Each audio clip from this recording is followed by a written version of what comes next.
To order a meeting for the City of Washington Parks and Recreation Commission. Roll call. Bob Zurich. Here. John Freitag. Here. Bob Klippel. Kevin Creedy. Tessie Steffens. Here. Sparky Stuckenschneider. Here. Jeannie Miller Wood. Here. Dave Waymeyer. Betty Werner. Gavin Woolley. Here. Al Bear. Jeff Packey. Here. Pledge allegiance. I pledge allegiance Pledge allegiance to the flag of the United States of America and to the republic for which it stands, one nation, under God, indivisible, with liberty and justice for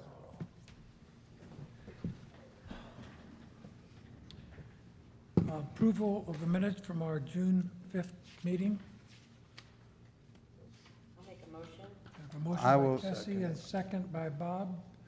All in favor? Aye. And then the director's report, Wayne?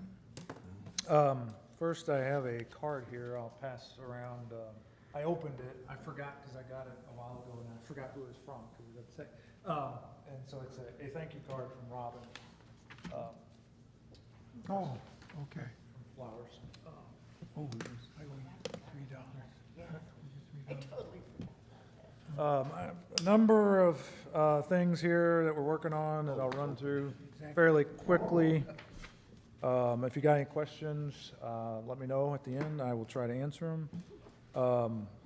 So first thing we're working on right now, you guys should see it. It's turned out very nice. Bermuda sod at the dog park, in the large dog park area where we had this in the winter time or in the fall. If you guys remember, if any of you were there for the ribbon cutting of the pavilions, it's a big mud pit in the fall and winter. In the summertime, it's green, but it's not grass growing there. And when we get a lot of rain, like we've had most of the summer, it's a mud pit. And so we've tried different things over the years. This is one thing we wanted to try was Bermuda sod, since it spreads with the runners and everything, and it likes hot temperatures. We're hoping eventually over time that will spread and create like a carpet, like you would see on a golf course. Right now, it looks like a golf course. I want to get my putter out over there. And we're watering it, get watered twice a day. We got it fenced off right now. It's closed. The area that we sodded is closed. The rest of it that we didn't sod or touch is open for use. So that there's a portion of the large dog park area that's closed, but there's a portion that's open also. And then the small dog park part is also open too. So patrons, visitors, citizens have been very kind to the guys that have been over there working, said it was very needed, and appreciated their effort in getting this done. So hopefully that will solve our problem. We shall see. So, but it was worth a shot. It's, in the grand scheme of things, it's relatively affordable. So, Miller Post Pavilion work or planning, I guess should say, work and planning still going on. Street Department was up there a couple weeks ago and graded out a spot for the pavilion, flattened it out and everything, and so we're getting ready to order supplies, working with school district. We have access from LB to access the site from his property, kind of the road that the fair puts in during the fair, to use that road to get students up there and the concrete trucks and different things like that. So that's helpful. Thanks, Gavin, for working on that. Welcome. Phoenix Tennis Court crack repair and painting will be done in August. I think it's, if I remember right, it's the week of the fair, the 5th through the 9th or 10th, something like that. We have some large cracks over there. I've known about them for a long time.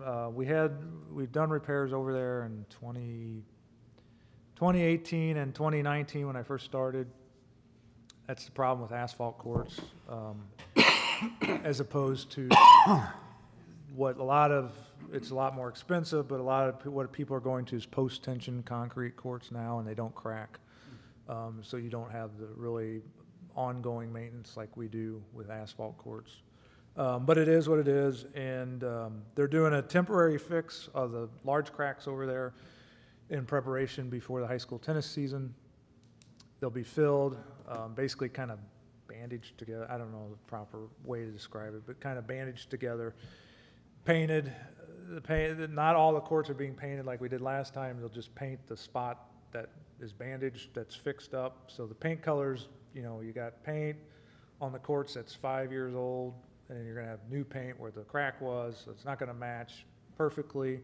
And then in 2 years, this is what they recommend, is to do this short-term fix, and then in a few more years, then do the overall fix, which we did back in 2019, where you fix all the cracks again and then repaint, resurface all the courts, paint all new lines on them, which is more expensive. So this is a short-term fix. I thought it was going to happen in the spring because we met with them last year about this time. They gave me an estimate. I put it in the budget.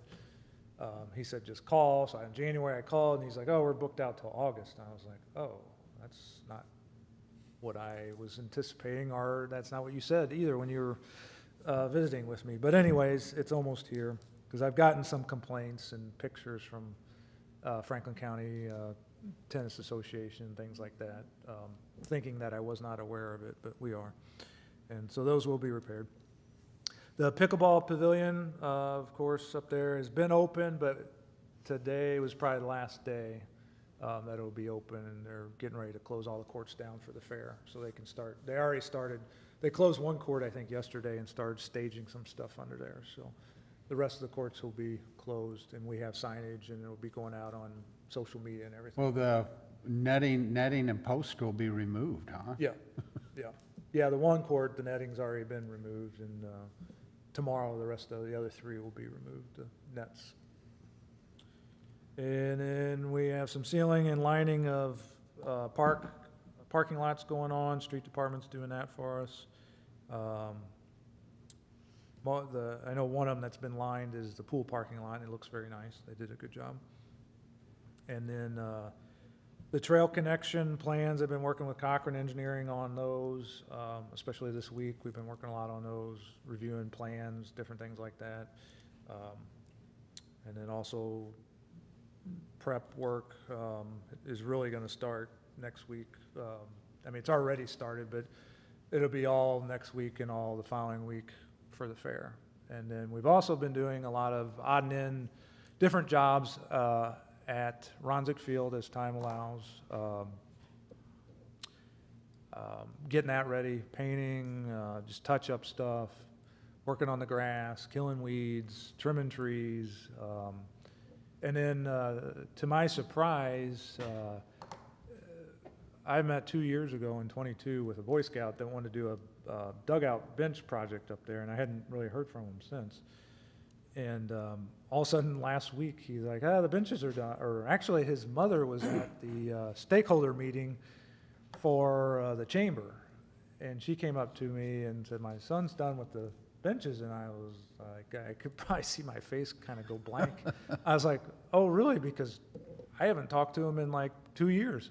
And I haven't even seen a finished product or, and I went down, grabbed my folder real quick, and I had some communication, and I had the plans in there, but that was really the last time I'd heard from it. And so the mix-up was it was an honest mix-up. Because I know, because my son is trying to do his Eagle Scout right now, there's a lot of paperwork that needs to be signed off by the benefactor, who's normally the city, and I'm usually the one that signs for it, but it was an honest mistake, had the coach sign for the benches because he's a player.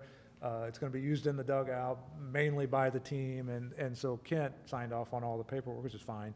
But they turned out great, and so if you have a chance to see them, I mean, they're heavy duty. They're phenomenal. Yeah, composite boards, all metal nice. frame. They're very heavy duty. Ben Mosey? Yeah, Yeah, he's a good guy.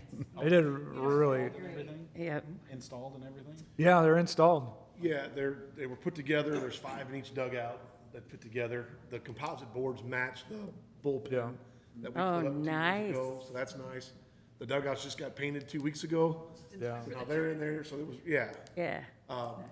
The only, I want to talk to Wayne about this too, but I think from our standpoint, I think the agreement was we were going to Hilti bolt them down to the concrete, but that concrete, there's some spots Yeah. where like there's metal showing, So we may need to like, clean up the floor and then they're not going anywhere. You're not gonna pick them up. Took 4 guys to Yeah. carry one.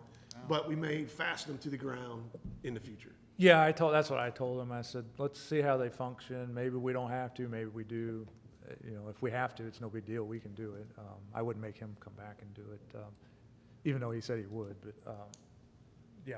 I mean, I was up there today. I saw them for the first time today in person, and they're heavy duty, and they look like they're staying in the spot right now anyway. Yeah, right. And I think there are some spots, if you go there and see it, like where one meets the other, might be an imperfection there. He Yeah. plans on putting like a shim under one so that it all matches. Yeah, he said he was still fine tuning. But they're bolted together and yeah. And if you see them, it looks a little funny but there's a bench on the back. And then it's the back of the seat and then it's another seat. Oh, so they can sit on the top of the, Thing, you kind of sit on the Sit on top. top. And your feet end up on the bench. It's Nice. another, it's just They can see another better. way of, more room. true baseball tradition. Yeah, Right, yeah, exactly. So when I asked about it, how we could do it better, that was kind of suggested to him, rather than just a flat board on the bottom. They're actually a seat, a rise, and another seat in the back. Fun. It's like that. Great. Nice. Yeah, if they're not sitting on it, they can use it as a shelf. Right. We got rid of the old wooden shelf that was in there, and Right. yeah. And I think that's it for my report. It came up, I just found out about this right before the stakeholder meeting. I'll talk about next, park master plan update. But in the stakeholder meetings for football, they want to, and they're working on installing 2 new scoreboards on the, what end would that be, Norris? East end of the football field, so the opposite end of the fields that don't have scoreboards. So right now, there's 2 scoreboards on the, I guess, west end, and they want to install 2 scoreboards on the east end. And so they're funding that, they're working on it, figuring out how to get electric to it and all that stuff, so I gave them okay. And so, just in case you guys are wondering if you see some work going on over there anytime soon, I don't know how soon they're planning on doing it, but it's FYI. So, any questions? Back to the tennis courts again. What was the Yes. premium cost for the concrete?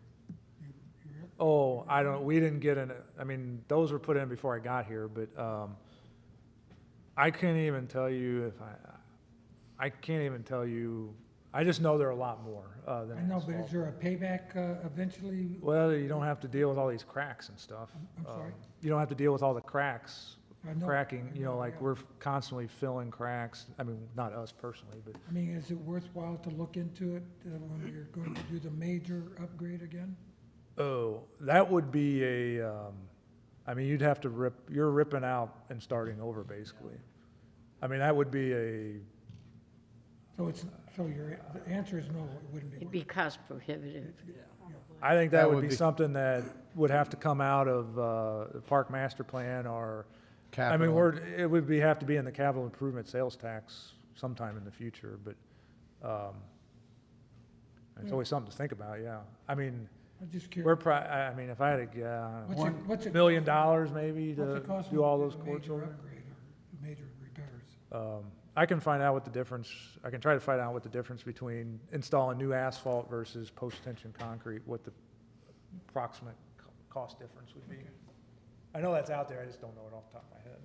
Well, and if we really haven't done anything since 2019, 18?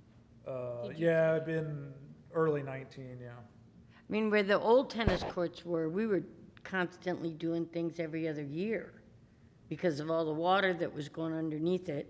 So, I mean, these have held up much better. Yeah. Not that I'm not saying we shouldn't think about it, but that's not too bad. We haven't had to touch them in 5 or 6 years. And he said that's about normal. He's like, usually about after 5 or 6 years, you have to Yeah. fill cracks and do kind of what we're doing now. Right. And then a few years later, after that, a couple years, 2, 3 years after that, then you got to kind of do the whole thing. The whole thing You over know, again. Fill the cracks again and paint the whole thing and get it all nice and smooth again. I'm never up there to look at it, but it's not deep enough to be a hazard or anything like that. They're getting to be. There's some wide ones in there. And you know, that's all, I believe a lot of that's filled dirt over there, so it's, It was. you know, it's It was. not helping things, I don't think, so. The pickleball players bring it to my attention. That's it. Any other questions for Wayne? No? Communications from the audience? No? Nope. Okay. Old business? Old business, so park master plan update. Last week, Tuesday, we had stakeholder meetings with Downtown Washington Inc., Chamber of Commerce, Fair Board, Aging Ahead / Senior Center, Park Board, Tree Board, Washington Bloom, Miller Post Nature Reserve Advisory, all those meetings with Planning Design Studio, the master plan firm. And then on Thursday morning, Darren and I met with all the sports groups. So it was soccer, football, youth baseball, softball, and Legion. And then that night we had the open public meeting. So there was a lot going on last week, a lot of meetings. And all the meetings went well.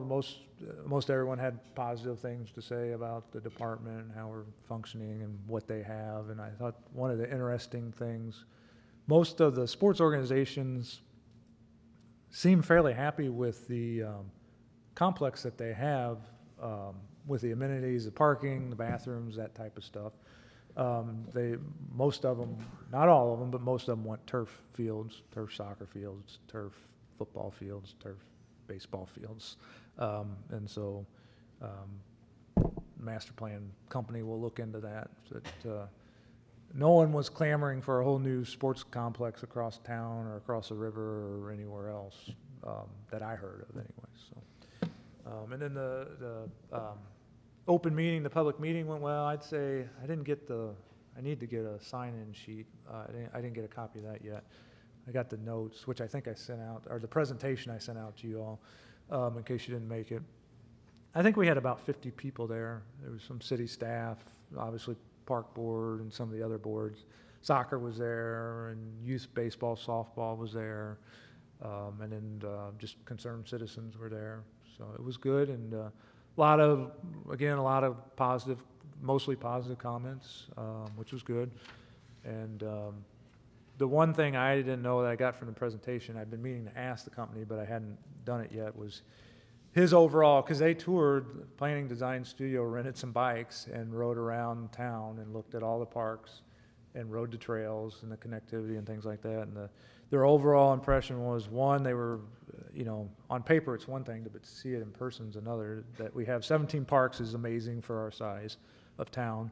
And two, how well maintained they are. They're not surprised, but they were happy to see that. He said they're working with Carbondale, Illinois right now, which is much bigger, but a bigger town anyways. And he said their park system is nowhere near ours. It's in really bad shape. The playgrounds are in really bad shape and different things like that. So, and then he said the trail, Sparky, you like this, the trails around town, so the Greenway and the Bikeway, the one marked with the green signs. He says we have a very good foundation. There's a couple dangerous points that he didn't like, and they'll address those in the plan. And especially the crossing 47, the Greenway where you cross 47 there. And some of the signage wasn't the greatest. We can improve signage and make it more visible. But he said the foundation we have is good, and then based on that, being able to connect some or most of the parks is also good too. So positive notes that I hadn't heard from them yet until that meeting. So there will be another public meeting probably towards the end of the year, they said. And so between now and then, they'll be working on the surveys. Oh, that was another thing. Survey closed. It was supposed to close June 30th. They let it go a little long. They let it go till the public meeting. And at the public meeting, I think they said we had 549 surveys completed or something like that. 540 something, which they said was very good. And they'll be able to get a lot of usable data from that to put in the plan. And it's another open meeting coming up towards the end of the year. And between now and then, they'll be working, looking at the surveys, The selection committee, or park master plan committee will probably meet at least once or twice, I would think, at some point. But right now, they're just using all the data that they've gathered and using the data that they gathered when they were on site, looking at the parks and taking pictures and different things like that, and starting to work on the document and get stuff together, along with the building plans too. I've been sending them a lot of different documents that we have on file, like building plans for the auditorium and shop renovation plans, ideas, wish lists, that type of things of stuff that we may need there. I sent them all, like Ballard King, which is a subcontractor for them that looks at our programming and our staffing efficiency and things like that. He wanted marketing materials that we use.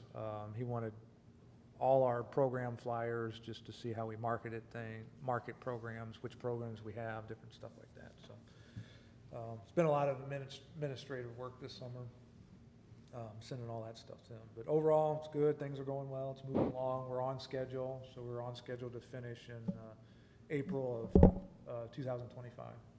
And we basically started in April of 2020, this past April. So be a year process. I Yes. thought what was interesting about it was the maintenance people that showed up. There were about a Yeah. dozen of them. Oh, yeah, I invited my staff, and so, yeah, the park board meeting and the Washington Bloom and tree board, that one with all my committees, got kind of, and I want to invite staff, because things move so quickly, and I'm not there, and things are moving very quickly for Chad, and so sometimes stuff gets missed. They don't usually get to participate in that type of thing, and so I had them all show up, everyone that was here that day, and so they were able to provide some input on like what works and doesn't work at the shop and what may be needed and different things like that. And I didn't get to talk to them about it, follow up with them, but my impression is that they thought it was neat that someone asked for their input, so that's always good. Which is very important. Yeah. Yeah, I thought what was interesting about it was, and I don't know, maybe some others thought about this, is the fact that our maintenance department's on the west end of town, and our growth with parks is on the east, and that you have to drive back and forth quite often.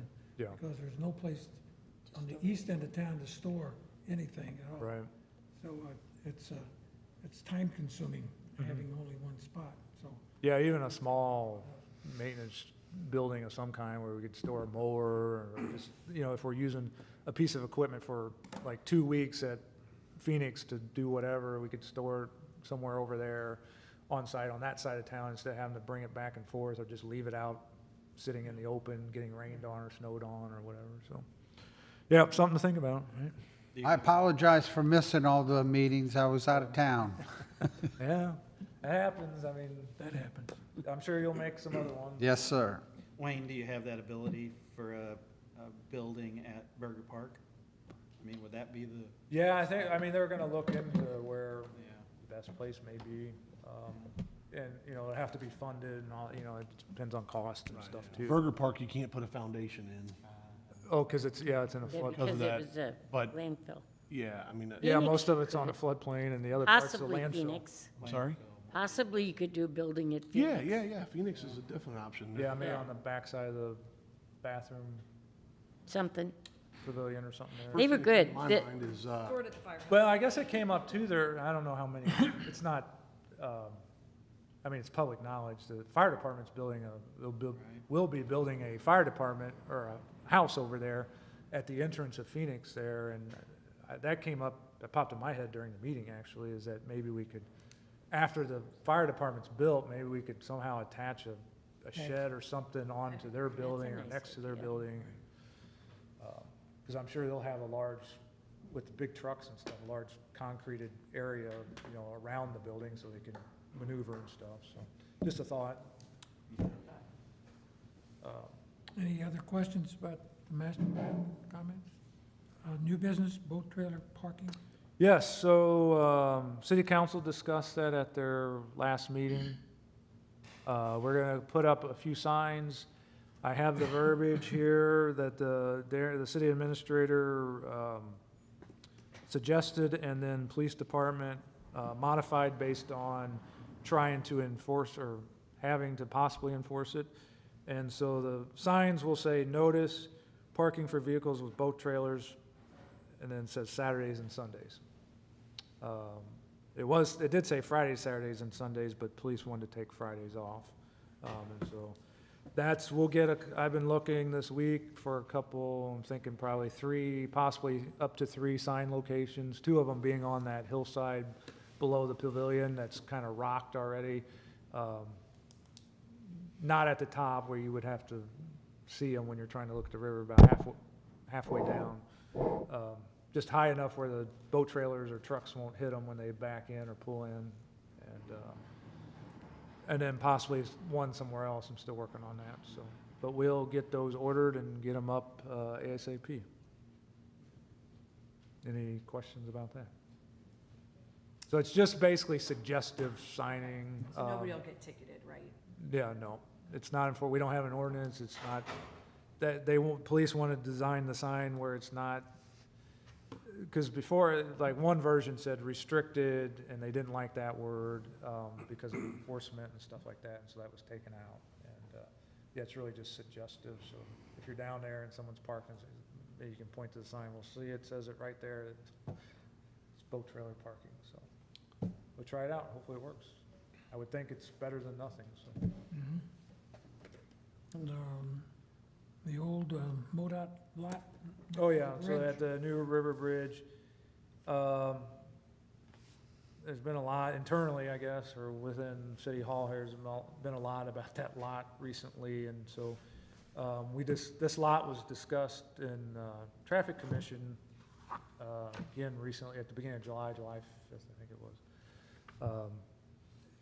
And so the house next to it was sold, and I can't remember if I talked about this at the last meeting or not. That lot is where the construction trailer sat when MoDOT built the bridge, and then it was, I guess, gifted to the city. And I asked Darren when I found out about it if we could make it a little pocket park, and that would be your first point of entry when the Katy Trail eventually connects, and I'm sure it will, hopefully in some of our lifetime. That would be the first entry point for a lot of visitors to town when they come across the bridge on their bikes or walking or whatever. And plus, there's a lot of people that walk there right now. And there's someone that sits in their car and watches cars come across the bridge a lot. And when the house was sold, they were quick to put up, the neighbor was quick to put up a line, like a string line, almost like you would put up if you were trying to install a fence, and no parking signs one day. And then the next day I went by there, and there was a huge truck and, like, I don't know, 50-foot trailer parked in the gravel lot on our side of the string. And so police had to go over and talk to them, and they said, well, people park there all the time and watch cars come across the bridge, but they're not parking there overnight. And so then it was discussed in Traffic Commission that we would put up, because it was considered, right now, I guess, the police didn't know my plans or our plans to hopefully get it into a park, and they just thought it was public, like a parking lot, kind of. And so we installed, the street department installed 2 per Traffic Commission, 2 no parking signs, and put them up. And then, when that happened, so no one really parks there. The contract, it's on contracted mowing, so we had to leave enough space where the contractor could pull his truck and trailer in, get the mower off, mow it, and leave. Well, the people that use the bridge, I guess, for walking, running, then started parking in the insurance agency's parking lot across the street, parking at the marijuana distributor across 47. So then you had people crossing 47 to get to the bridge, and it was becoming a hassle. And so we discussed it again in Traffic Commission, and I again said that the park master plan firm is working on a design for this park. It's only 1/10 of an acre, or I should say future park or future development of that lot. And then there was a whole question on if there should be parking there or no parking, even in the future, if it does become a park. And police ran a report because there's a possibility, depending on what time of day you pull in there, if you're trying to make a left in there, if you were going north on 47, getting ready to cross the bridge and try to make a left in there, say at 8 a.m. or maybe at 3 or 4 o'clock in the afternoon. There's so many people coming across the bridge into Washington that I think at one time MoDOT was maybe afraid that traffic could get backed up all the way to the stoplight at the hospital. But police ran a report for the last 3 years and there's been 0 accidents there. And there's been some people parking there and using that lot. Anyways, long story short, we're gonna keep the signs up for now, and we're gonna let the park master plan do their work and come up with a suggestion and pricing to put like a little mini pavilion in there with a picnic table and bike rack and very simple stuff, and maybe a couple parking spots. You want to make mention of this, you know, what you showed us at the traffic commission meeting, like the small park they have at the 44? Oh, yeah, if there's some pavilions there, mini pavilions at 44 and 270. Just recently, like a year ago, MoDOT worked with the city of Fenton, Kirkwood, and Sunset Hills. They built like a little park trailhead there at the bridge, the Merrimack River Bridge at 44 and 270. And they have a couple of these little mini pavilions with one like picnic table under them. And so that's all I was thinking about at that location is one little mini shelter, kind of like the mini shelter at the dog park, one picnic table, just enough to get out of the sun or rain. You could stop there, read a wayfinding sign or a sign about the history of Washington or the history of the river bridge. And then, like I said, a wayfinding sign to get people downtown to eat, or restaurants, hotels, the riverfront trail, our parks, stuff like that. So very simple, minimal cost in the grand scheme of things, but still a nice entry point to the city when you come across the bridge. We discussed in the past about having something, signage, a welcome to Washington sign. And that was always an option, you know, I mean, Yeah, flowers, bed, welcome to Washington, something like that. So I'd still like to see something like that happen also, but you're limited amount of space. yeah, because there's easements there towards the road or towards the sidewalk. You'll see a whole bunch of like utility boxes in the ground there. I think there's 3 or 4 of them, I think. And so there's easements there, and then on the back side of that grassy area, kind of before it drops off the hill there, right where the city limit sign is, the MoDOT has and where the rock starts, they have access there. I worked with John Milgis when he was here on, they wanted access, if MoDOT ever had to get a piece of equipment down, say from there, because there's a gate, as it drops off the hill there's a gate down there, I think a double gate maybe, where you could get a small piece of equipment down there if they needed to work under the bridge, you know, kind of up high though. And so there's access there from MoDOT around the city limit sign. And so our usable space is fairly small. I mean, it looks much bigger than what it actually is. Like, obviously, we wouldn't want to put the pavilion on a utility easement or on MoDOT's easement and have to move it in the future or anything like that. And so the thing where I'm going with that, with the sign is, I know the chamber and downtown were wanting like a kind of a welcome to Washington sign, but maybe electronic with where it would scroll events and things. But it has to, and there's so many other signs there already for like POW and Purple Heart and the city limit sign, and the list goes on and on and on, that this electronic sign would have to sit so far off the kind of the beaten path, almost the view as you come across the bridge, it might not be even that viewable from where it would have to sit, like closer to that house. Right. And so I think they were looking at a different spot, maybe a little further down the road, possibly. But just something to, I'm not opposed to, you know, we just want to make the lot look nice, basically, nice entry point for the city. So. Okay. Next is the American Legion Mid-South Regional Tournament. Yeah, I spoke, I mean, I told you kind of the stuff we're doing, you kind of alluded to it a while ago, under the new benches, there's a spot under there. I don't know how we didn't catch that when we put the field in, that a bad spot in the concrete where there's a piece of rebar sticking out, and we're supposed to patch that, even though it's pretty far under the benches now with the new benches, but we're supposed to patch that before the tournament. But just small things, cosmetic things. Now we're kind of to the point where we're doing cosmetic things.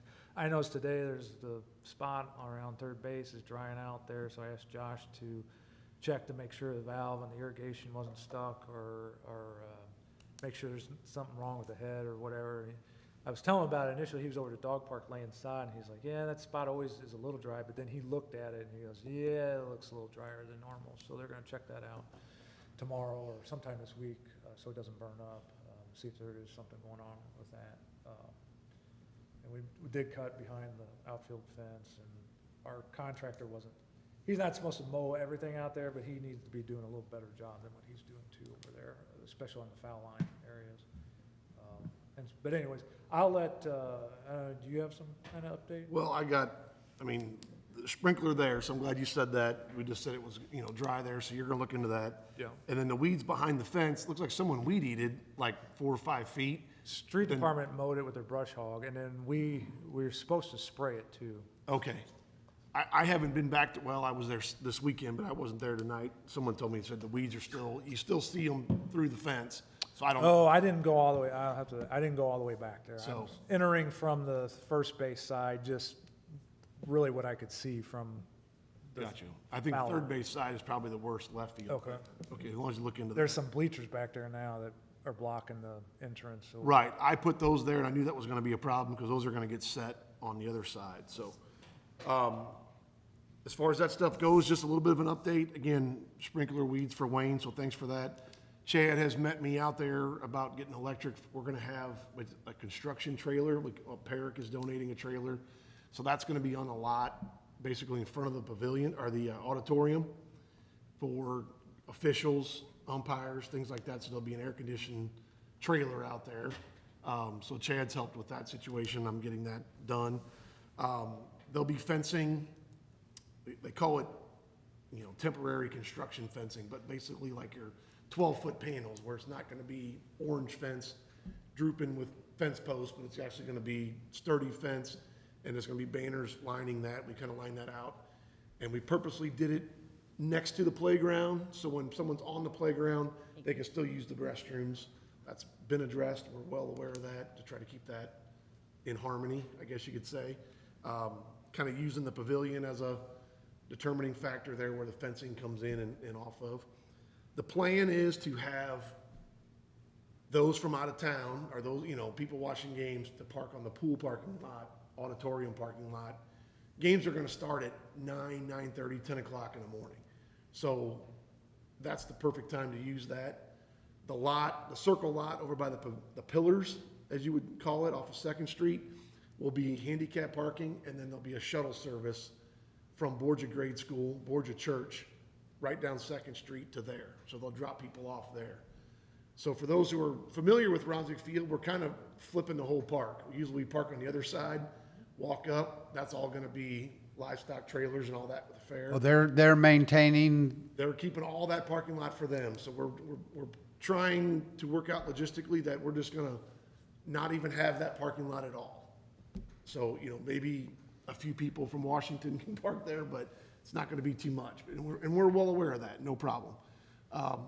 We'll have the park fenced off, but that driveway up there will be open, no matter what, for emergency purposes, and just for anything to get in and out. So it's not like we're locking the park in with fencing. will there be an emissions gate back there as well? There'll be an admission gate next to the playground, so closest to the bathrooms and the playground, where the sidewalks come together there. The admission gate will be there. So if you park in a pool parking lot, you'll walk through the playground or through the pavilion to the gate, or from that parking lot, right up the sidewalk to the gate, is the idea. Like I said, there'll be fencing along the sidewalk with banners on it, and then people, as they get dropped off, will walk right up the sidewalk, pay to get in, and then they're in. And then the idea is they know where the restrooms are, they know where the concession stand is, they sit in the pavilions, and then we'll have, like I said, there's bleachers, we borrowed, they're on wheels, we pulled them here Sunday.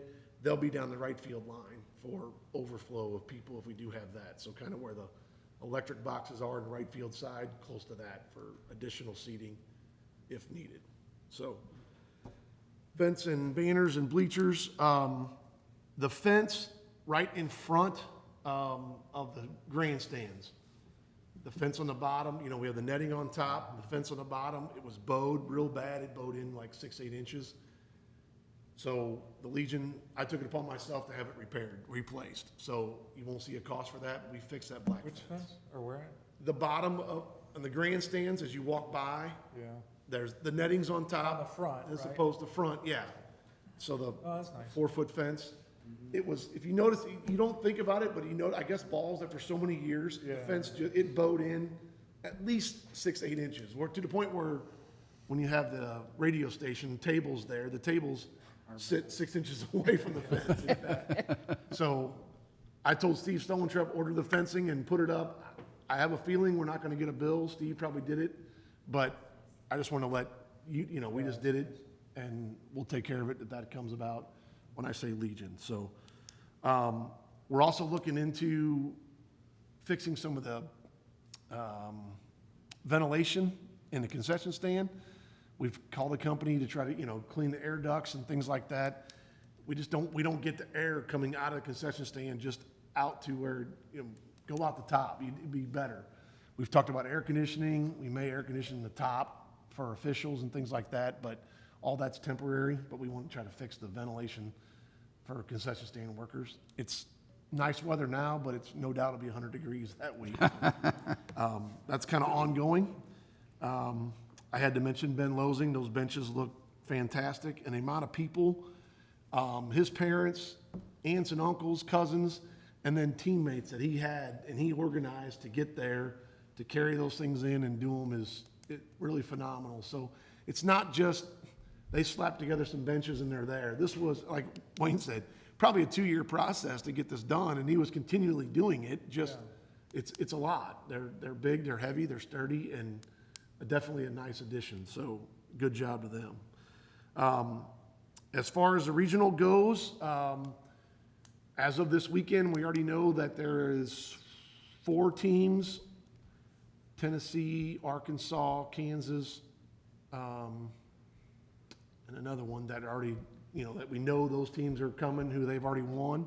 And then Ellsbury and Moberly played for the Missouri, so they're going to state today or tomorrow. Today, they started their state tournament, so we'll know that by the end of the week, or next week, Monday or Tuesday. So anyway, potentially, you know, Moberly, Ellsbury, they've been a real competition plus for us, pain in the butt for us, but good competition. The good thing about that is if they make it, if they would happen to win the state tournament, they're gonna bring a big crowd here they also. will. They're close enough here, less than an hour away, that'll be nice. Or even whoever the Missouri team is, I'm sure will help out, but that'll be a good one. Teams will arrive as early as Tuesday, August the 6th, Tuesday morning. They'll be here already. Some of those teams will leave and they'll bus ride here for 8, 9, 10 hours at a time, whatever it may be. So the hotel on Fifth Street, Best Western, we have the whole entire hotel, the Expo Center. Tuesday night will be a banquet for all the players and coaches. That's all being underwritten for cost-wise and all that kind of stuff, but it'll be a meal and an education thing for the kids. They'll get a bag, you know, they're getting a backpack engraved with the logo on it. They'll get a tumbler, they'll get a baseball with the logo on it, and then other businesses throughout town have donated, so they're getting a pretty good swag bag, I guess you could call it. So that's a big deal. A lot of sponsorship. And then Wednesday, the games will start at 10 a.m. It'll play 10 a.m., 12:30, and 3. And then we're figuring on that 5 to 5:30 it'll start, and we'll have an opening ceremony at that time. So even though the games will start, the opening ceremony will be approximately 5:30, maybe 6 p.m. on Wednesday night. So you guys are all invited to be there. Our plan is to have a band or music there for that hour or two. Past Legion state champions are invited to come. And then obviously every team from around, all the teams that are there will be on the field. Legion members, you know, that kind of thing. So it'll be ceremonial first pitch, you know, anthem, all that kind of stuff. So we're trying to plan that around, like I said, around 5:30 is probably that time on that Wednesday.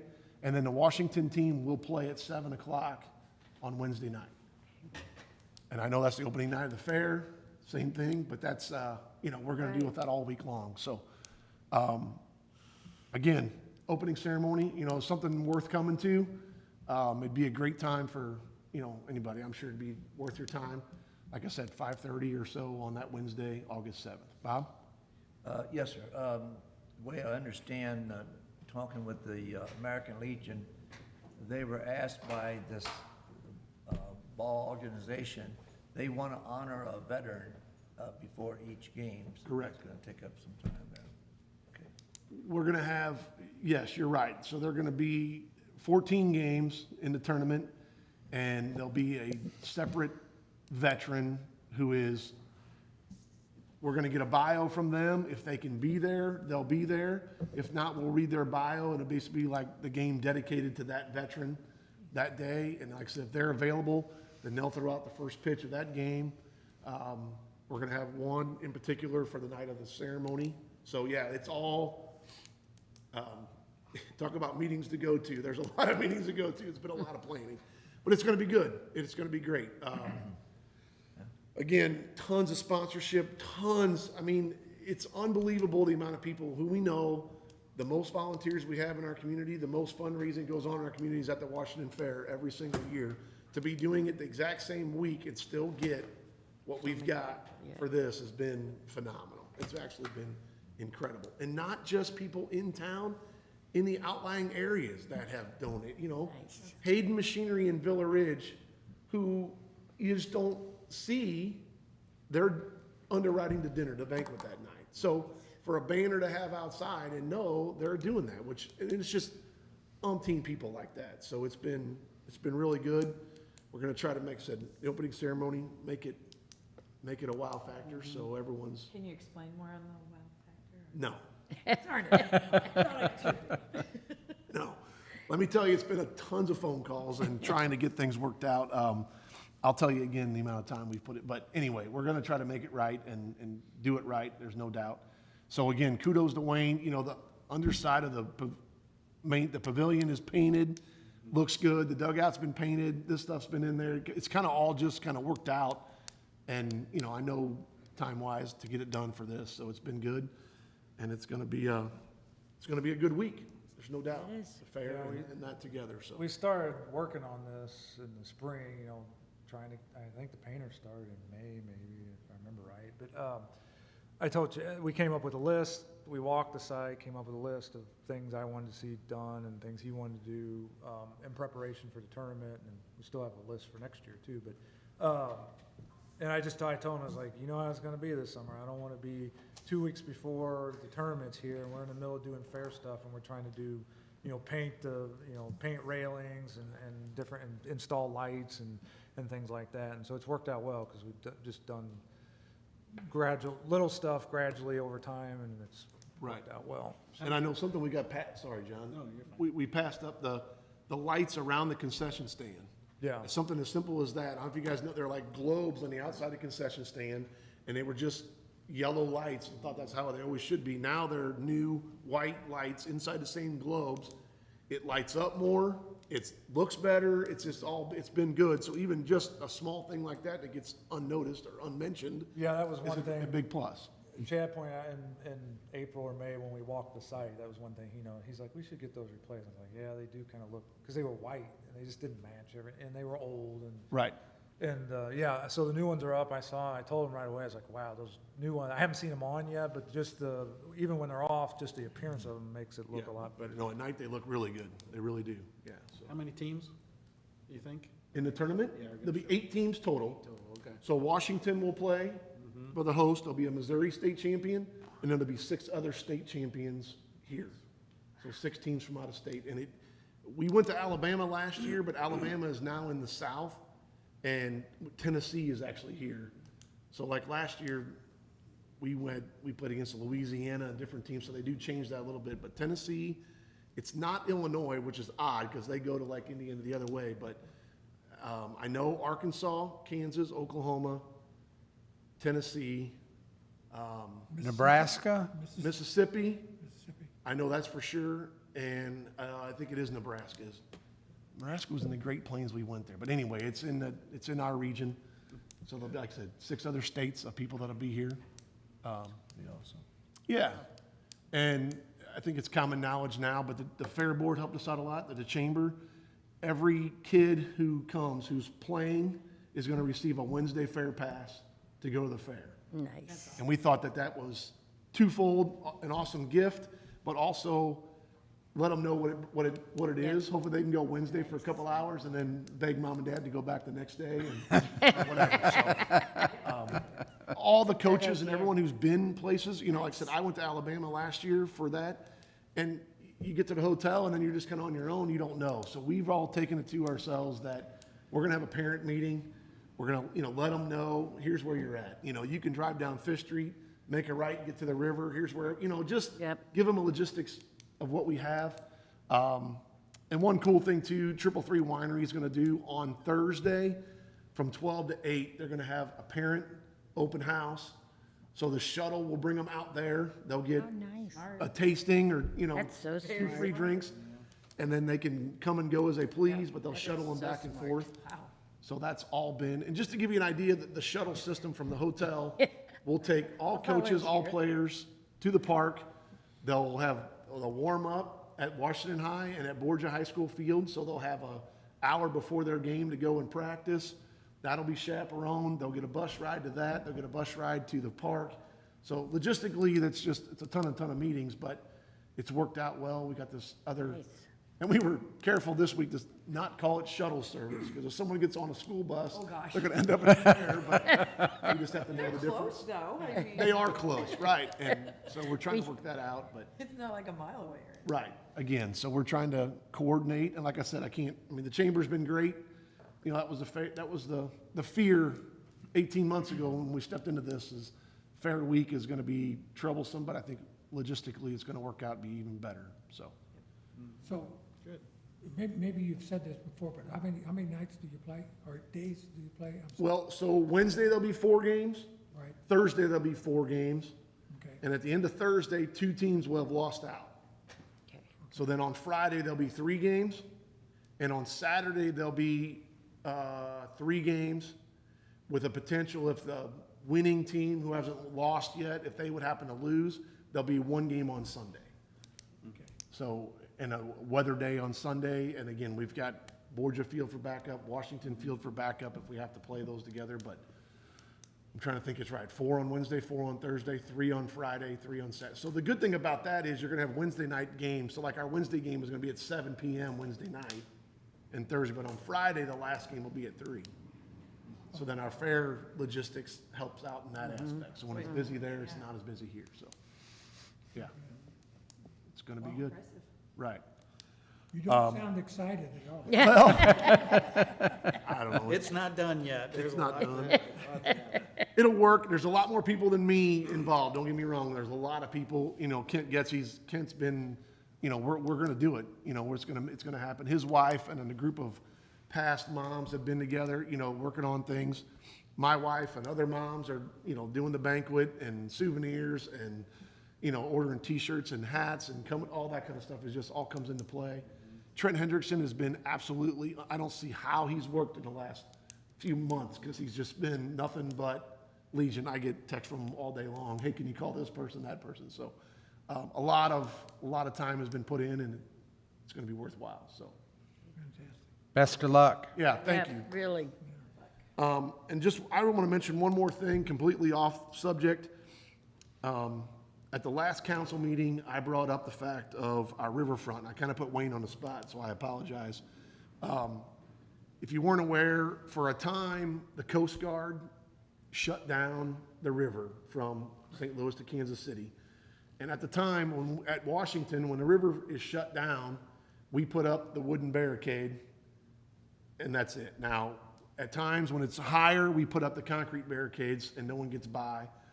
But I misspoke that night thinking that we had wooden barricades up whenever we had a river rescue on a Thursday night. They actually took it was off, the Coast Guard took it off, the river closing on Tuesday. This happened on Thursday, so I was off by my days. But nevertheless, we put 4 people in our rescue boat in jeopardy when the river's at flood stage to rescue people who were out fishing, is what it amounted to. And I just took a big offense to that we're putting our firefighters at risk when that river is at or above flood stage, that people are putting their boats in a river and becoming a problem. And all they were doing was fishing. Now, we can't control if they put it in New Haven and they come down here. If it happens, it happens, I get it, and they're willing to do it. But again, I took offense to it and thinking that when the riverfront is closed, we need a better closed. You know, and like Wayne, Tony, we've talked about it, you know, when a river is at X amount of feet, we put up concrete barricades and then no one gets on a lower lot, you know, that kind of stuff. And it's gonna change daily, but we need to come up with a plan, in my opinion, that when a river's at 25 feet, we're shut off. When a river's at 28 feet, it's barricades at the top of Lafayette and you can't get past the train tracks. You know what I'm saying? So I don't have it all lined up exactly. I kind of threw it out to Wayne that as we do the new trail connection, flagpole, park, you know, that kind of thing down there, maybe there's a way to put a cable where when the riverfront's closed up, it's locked, it's a Knox box for the fire department, they can get down there if they have to. But I know someone from the boat club's gonna be like, hey, it's my right to get down to my boat. I get that. If you wanna get your boat off the river and it's coming up, call. Police will meet you there, they'll open the gate up, you get your boat off, no problem, no questions asked. But to put people in jeopardy when the river's above flood stage, I think we just need to do something about it. So, You know, but they've also got to be able to get down and maintain docks as the river, you know, goes Correct. up and down. They got to crank them in, crank them out. Correct. Et cetera. and again, I wanna make it accessible, but maybe via phone call, you know what I mean? So, but once we put the barricades up next to the train tracks, then no one gets down there. And that only happens, I mean, 95, did it happen since then? I don't think it's ever happened. Where we put the concrete. That we put the barrier? concrete barricades at the railroad tracks where nothing Well, it happened goes. in 2019, It did in 19? yeah, for sure. Yeah. I have, Justin gave me Justin's been working on this, and so a lot of it falls to the emergency management coordinator.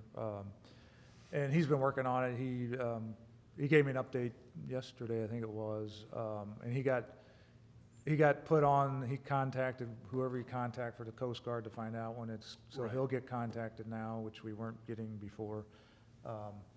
And then the city has a document of when certain things are closed at certain times and when the concrete barriers go over, because I worked with John Nilgis and Mark Scornia in 2019 when we had to put the barricades up above the tracks, when it gets up to 28 feet, 27 or 28 feet, I can't remember. I think it's 28 is when that goes up. And then there's reasoning, and I won't get into it here, of when it's less than that, what stays open, why, who can access what, blah, blah, blah. And so I can, either Justin or I can share that document. Yeah, no, that's fine. I spoke, and I just wanted to, like I said, because I value your guys' opinion, I just want to let you know that I spoke ahead of that. Just, you know, not to redesign the riverfront, but just a way to, you know, better enhance that whenever we get to that stage, so. Where did they get their boats in? Did they do it in Washington, the fishermen? Yes. Oh, They they pushed the did. barricade aside, backed in, were in the river, Okay. fishing, ended up picking two guys up off a dike between here and the bridge to rescue them, to get them out. And that's where I got the story from, and I'm like, well, no one should have been in there in the first place at that point. Right. And then you're risking everyone else. So that's where I came from on that standpoint, so. Oh, I'm not trying to Right. ruin anybody's day, I'm just trying to, No. you know, not. Who's responsible for putting the barricades up? Street we department, are, or well, parks. yeah, mainly us, when Justin tells it. He's been Right. good about When telling we us, close off the lower lot, or we close off the ramp. based on the forecast or whatever from NOAA. But he also told me, which I did not know, that like this time, because it's been higher than that, and they haven't closed the river down. And so he found it has to do with how fast the water's flowing. And he said the reason they closed is because the water was flowing really fast, and mainly for barge traffic. If a barge, which makes really big wakes, they're concerned about the dikes and levees because the water was moving at such a rate that if a barge came up the river and created a wake, that it would blow out levees or dikes and things like that. And so that's why it was closed at 25 feet this time, which I've never heard of. So I learned something today, this week, so.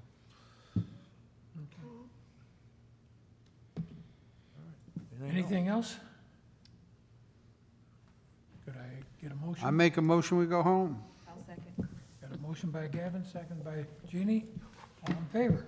Aye. I knew that would pass. I knew that was a good one. Thank you. We were in Boston last week, 2 weeks ago. They had